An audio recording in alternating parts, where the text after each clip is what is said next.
பரங்கிப்பேட்டையிலிருந்து பரமனின் வார்த்தை உங்களோடு இந்த நாளிலும் ஏசாயா 44 அதிகாரம் 21 சொல்கிறது.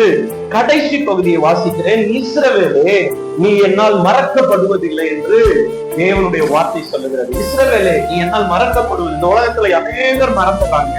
மறதி என்பது எல்லாருக்கும் உரியது. ஆனாலும் வேத சொல்கிற இஸ்ரவேலே, நீ என்னால், அந்த இடத்துல உங்க பெறப்பட்டீங்க, நீ என்னால் மறக்கப்படுவதில்லை.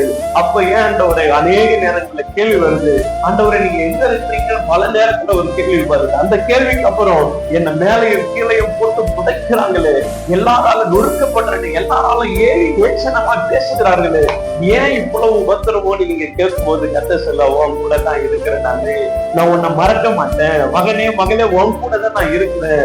உன் கண்ணுக்கு இப்ப தெரியலனாலும், ஆனாலும் உன்னுடைய பாடுகள் கஷ்டங்கள் எல்லாத்தையும் பார்த்துட்டு இருக்கிற, இதை இப்படியே விட்டுறதல்ல. இன்றைக்கு வேணும்னா நீ தத்தளிச்சு கொண்டிருக்கலாம், இன்னைக்கு வேணும்னா நீ கஷ்டப்பட்டு இருக்கலாம், ஆனா என்றைக்கும் இருக்காது. இன்னைக்கு நீ அழுது கொண்டிருக்கலாம், என்றைக்கும் அழுது கொண்டிருக்க மாட்டேன். இன்றைக்கு நீ அவ்வளவு வேதனைப்படலாம், இன்னைக்கு புடைக்கலாம், ஆனால் என்றைக்கு நீ புடைக்கப்பட மாட்டாய், வேதனைப்பட மாட்டாய். ஏனென்றால் ஸ்திரீயானவள் தன் கர்ப்பத்தின் பிள்ளைக்கு இறங்காமல் மறப்பாளோ, அவள் மறந்தாலும் நான் மறவேன் என்று உள்ளங்கையிலே வரைந்து வைத்திருக்கிற தேவன் சொல்லுகிறார். நீ அவரால் மறக்கப்படுவதில்லை. ஆண்டவரனோடு கூட இருக்க. கண்ணுக்கு இப்ப தெரியலனாலும் உன் கூடவே இருக்கிற கர்த்தர் ஒருவர் இருக்கிறார். சந்தோஷமா இருங்க.